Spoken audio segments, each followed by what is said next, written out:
I truly mean this when I say it. And I'm saying, God bless you. Truly, I mean, God bless you. It's my prayer that God will bless you. And if there's ever been a day in which we as God's people need to have a touch of His blessing, it is today. Well, folks, thank you for tuning in. I'm so glad that you did. And I want to give you something today, and I want you to sit up and take notice. Or if you're driving and listening, or however, just listen on purpose, because I want to give you some, I think, some practical application of how to live as a Christian. But let me start out by saying, as I like normally to do, I've picked up a few statements and sayings of some great preachers in the past, and I've taken out my pen when I've heard them, and I've written them down, and sometimes I can't hardly read because I've written them so quickly. I can't always read them like I want to, but I can this one, I believe, and here's what it is, because I'm going to be kind of addressing this a little bit today. But think about this thought. We are not here to see through each other, but to see each other through. Now let that reach down on the grips of your heart and just listen to what that means. We are not here to see through each other. We are here to see each other through. What a statement, what a thought, and what a truth. Here's another one, and I want you to get this thought as well, because in our life we come across all kinds of different circumstances, which I'm going to discuss here in just a moment. But listen to this. When God closes a door, He usually opens a window. When God closes a door, He usually opens a window. And you find the number about the windows of heaven throughout the Bible, and so I believe that be true. So here's what I'm going to do. Let me see if I can find my glasses here. I don't know what I've done with them, but I might not need them anyway. But I'm going to try to give you some truth here, and I want you to think about it with me, if you will. I want to help you, and here's what I want to find out with you. I'm in the book of James, and I'm in chapter number 4. And a very common and usual verse, and has been used many times to warn us about life and so forth. But here's what I want you to do. I want you to hear me and listen carefully. And if you have your Bible, you can look at it there in James chapter 4. And it's verse number 14. Listen to what it says. James chapter 4 and verse 14 reads this way. I love it. Whereas ye know not what shall be on the morrow. For what is your life? Boy, that's a question that needs to be answered by every one of us. What is your life? And then this question, or I should say, answer, God's answer. It is even a vapor that appeareth for a little time, and then vanisheth away. You know what God just said right there? First of all, He asks the question, evaluate your life. What is it? What are you doing with your life? How are you getting things out of all the time that God gives to you on this earth for living? What is your life? Then God interrupts and says this. I'll tell you what it is, God says. It's even a vapor, which means like a teapot. And you see the little steam coming off and you see it for just a second, and then it vanisheth away. God said that's exactly what our lives are. It appeareth for a little time, and then vanisheth away. Listen to this carefully. I'm going to give you something practical. And I'd like to have you listen to an 80-year-old, 82-year-old preacher. And let me reach down into your heart and grip a hold of it and get you to think with me about these passages of Scripture and about life in general. Let me help you. Here's something practical. By the way, I picked up an article, it's been some time ago, not real lengthy, but I picked up an article, and the title of that article that I read said, the title of it was, How to Live to Be 100. How to Live to Be 100 and 82 years old. I thought, man, I need to read this. But here's what it said. The article discussed the normal advice for longevity of life. This was normal advice for longevity of life. Here's what it said. Exercise. Diet. Avoid certain foods. Avoid certain drinks. Take vitamins. Have colon flushes. Drink carrot juice. Drink celery juice. No fried foods. No white sugar. No rare meat. No white bread. No white potatoes. Salt. No salt. No pork. No red meat. And absolutely no dairy products. And too much protein, the article said, is bad for you. Energy from candy is bad for you. Caffeine from Cokes and coffee is bad for you. Pepper is bad for you. Now, I believe really what that article was saying is, if it tastes good, spit it out. Because it was telling us everything that is bad for us. If there's one thing I got from that author and the 20 other experts that he quoted, is eating and drinking will kill you. Now, the truth matter is that is exactly what that article was portraying, but that's not living. I think some of the advice they give to us about these things, about diet and exercise and so forth, is probably pretty good advice. But James doesn't say we all will live to be 100 anyway. He simply gives us different advice and warns us so we will take what time we have, because it's just a vapor, and use and live our lives to the fullest and to the best. I was sitting in the Dallas airport one time. I was flying, and I was in the airport waiting to have my next plane. And there sat a young couple right near to me.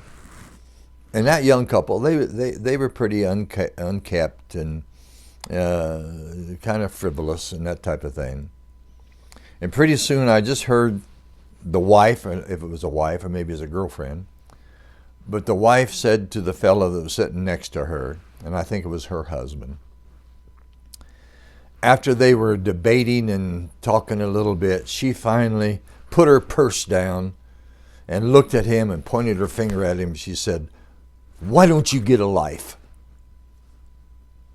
Why don't you get a life?" And this message that I'm going to bring to you right now is a result of that statement from that young lady to her husband. And I say to you as a Christian, why don't you get a life? Your life is just a vapor, so why don't you get a life? Don't plan just to try to live to be 100 years old. But for what time you have before that vapor of your life disappears, why don't you get a life? Now listen to me. Practical. Number one, I want you to know that James, first of all, warns us of the complexity of life. In other words, how complicated life is, and he warns us about that. In fact, he says in verse number 13, "Go to now, ye that say, today or tomorrow we will go into such a city and continue there a year and buy and sell and get gain." Now notice all of that. We need to get a life because the life is complex, and he just now mentions us, James did, of how complex and how complicated life really is. Now think of all that's involved in life. Have you just sit down sometime and clear your mind of all the activities and so forth that's going on around you, and think about life in general. For example, what's involved in life? Well, today, tomorrow, buying, selling, getting gain, losing, going here, going there. And life is made up of people and places. Life is made up of activities and goals. Life is made up of days and years. And life is made of decisions day after day after day. Simply stating, it's this: life is complex. Life is complicated. It is. But secondly, James tells us the uncertainty of life. In chapter 4, verse 14, he says, "Whereas ye know not what shall be on the morrow. For what is your life? It is even a vapor." The uncertainty of life. He was quoting from Proverbs chapter 27 and verse number 1, where it says in Proverbs 27, verse number 1, "Boast not thyself of tomorrow, for thou knowest not what a day may bring forth." That's what James was actually referring to when he told us what he told us there, that you don't know what's going to be on the morrow. And your life is just a vapor. It's going to appear and then it's going to vanish. Here's what happens. People make plans for a whole year when they cannot even see ahead one day. Now, come on now. Think about what I just said right there. We have the plans for a whole year, and the truth is, we cannot see into tomorrow. And verse 13, it says that. It says, "Go to now, ye that say, today or tomorrow we shall go into this such a city," and so forth. Listen, the truth of the matter is this: we don't know. We don't even know if we have today to finish. We dead sure don't know if we have tomorrow to come. I mean, the truth is, it's like the farmer that Jesus spoke of in Luke chapter 12. And my goodness, you ought to read that.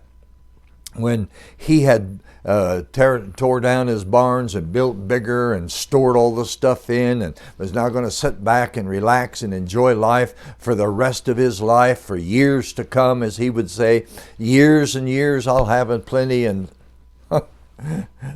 life is so uncertain. You don't know about that. Now, I believe we ought to make some desperate spiritual plans, and we ought to make preparations and that type of thing. But listen, we have no idea whatsoever.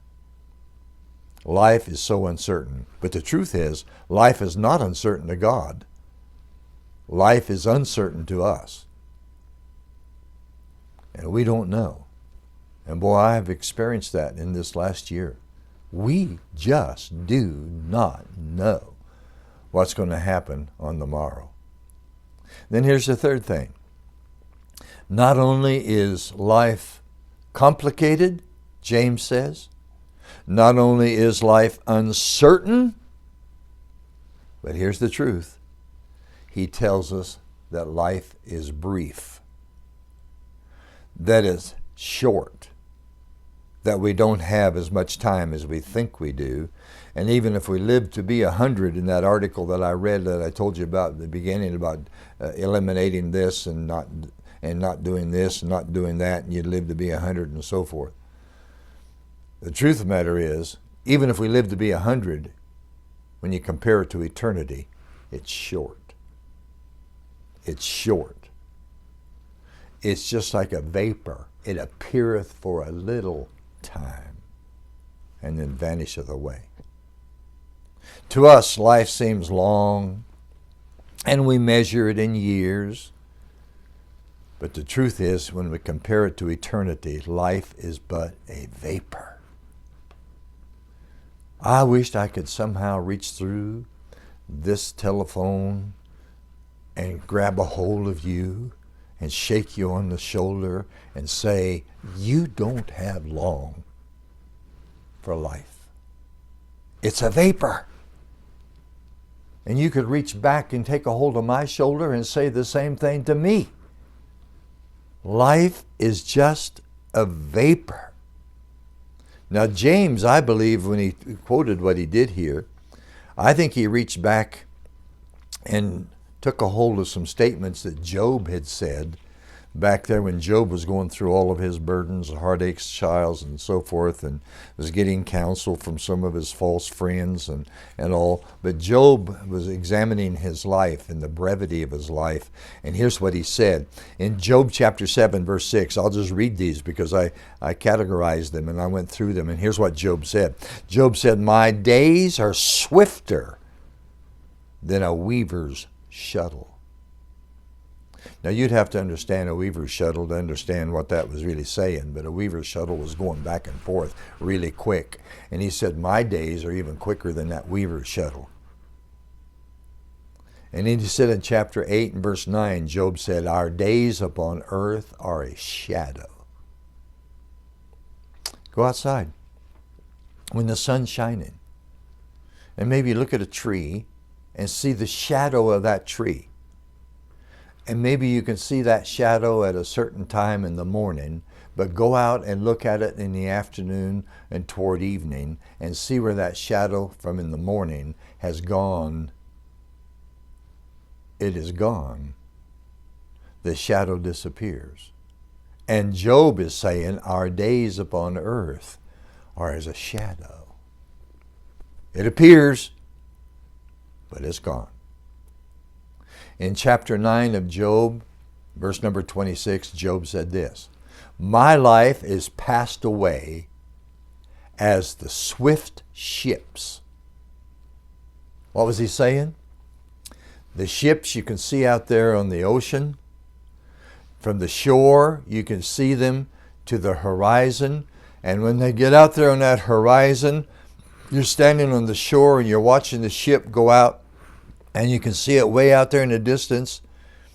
And then all of a sudden, it drops off of the horizon and drops out of sight. That's what our life is.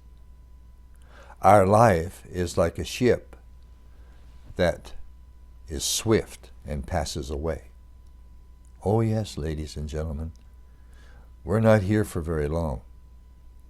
And I want you to know this too, and I want you to get a hold of this. In chapter 9, verse number 26, Job said this, my life is as the eagle that hasteth to the prey. My life is as an eagle that hasteth to the prey. Now, I don't know if you've ever watched an eagle or not, but I have had the privilege of doing so, and oh my goodness, are they swift? Are they quick? Are they fast? And Job says that's what your life is like. Just like that eagle, and he's after his prey and dives for it and gets it in just a matter of seconds. And Job compares our life to that eagle. In chapter 14, Job says, man that is born of a woman, which all of us are, is of a few days and is cut down.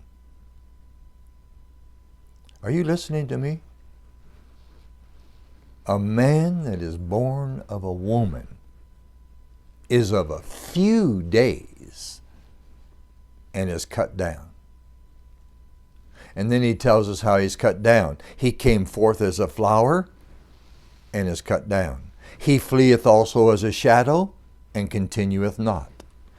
We count our years at each birthday, but I'm going to tell you something. God tells us to number our days in chapter 90 of Psalms 90, verse number 12. God doesn't say to count your years on your birthday, but he does say, number your days. Which what he's saying is, you don't look to years, you look to days. One day at a time. I like that song, one day at a time, sweet Jesus. So here's what James has said. Your life is complex, your life is uncertain, and your life is brief. And then fourthly, in verse number 16, he tells us that our life is frail. He said, but now ye rejoice in your boastings. All such rejoicing is evil. In other words, your life is frail. We boast of our abilities, we boast of our talents, we boast of our strength, and all of those things. But God says, that's evil because you're so frail. You're only one accident away from death.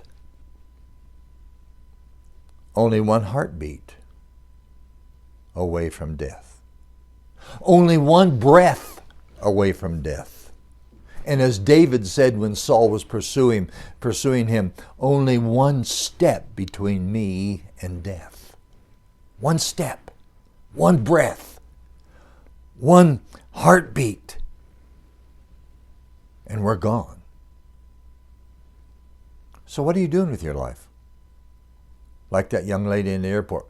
Why don't you get a life? In other words, what life you have, what days you have, what hours you have, get a life. And then I want you to understand this too. Not only is life complex and uncertain and brief and frail, but let me tell you not how to live to be 100, but let me tell you how to live. With what time you have now. And like that lady in the airport said, get a life. Let me tell you how to get a life. Don't spend your life or waste your life don't spend it, don't waste it, but invest your life. What time you have, invest it. You say, Brother Miller, how? I'm going to tell you how. Don't just exist with your family, but live for your family. Don't just exist with your family. Live for your family. Let me tell you, husbands, something. I've been one for 62 years. But let me tell your husbands something. All of you husbands one day will, and I'm telling you, one of these days, all you will have one day are a few pictures, as I do, some clothes hanging in a closet, some personal touches around your house that was decorated by your wife, and just certain things that surround your life that has her touch when your wives are gone. You know what you need to do? And thank God I can do this. I can look back on the 62 years that I had with my wife and have memories that will make everything that I have now that reminds me of her be very sweet to me, even though it's emotional. So you know what I'm telling you, husbands, something? Listen to this 82-year-old guy. Live for your sweet wife. Love her. See, listen, like myself, I've known of men that have lost their wives and they've gone and taken their wife's picture off of the wall, as I have, and hold that picture of the wife next to the heart and press it to your breast and listen now as the man that I know that I'm talking about, and this man that I'm talking about is me, myself. And as we hold it against our breast, we will say these words, many words just like this. I wish I could do it over. Honey, I wish I could live it over. I would do something different. I would love you far more than I showed you my love. Honey, I wished I had a chance to show you again what you meant to me. I'm just simply saying that's life. Live it now so you don't have any regrets later. Wives, listen to me, wives. All you'll have someday are some of his personal belongings. You'll have some remnants of his hobbies. Maybe you'll have some guns that he enjoyed, or maybe some golf clubs, or some tools out in his toolbox, or whatever. And you'll have some pictures, and you'll have some clothes, and etc. I'm just simply saying, wives, just like the husband is to live for her wife and love her, wives, love your husbands, live for your husbands, live today. You're not guaranteed tomorrow, so live today. What is your life? It's living today for the ones you love. That's what James is trying to tell us. If there's any children, listen to me. Let me say, your parents are going to be gone one of these days, children. You will have pleasant memories from home, no doubt. But did you so burden them that they were taken from you prematurely? In other words, how you treated your parents. Do you tell them how much you love them? Kids, listen, do you tell them how much you appreciate them and the sacrifices they made for you? How many times I've heard kids say to their parents in their caskets, as I've been a pastor and had funerals, and I've heard kids both young and older and grown come up to the casket and say, Dad, Mom, I love you. I'm sorry. Well, wait a minute. The truth is, they can't hear that. So don't wait till they're dead. Say it now. Get a life and say it now. Now's the time to express your love to your parents.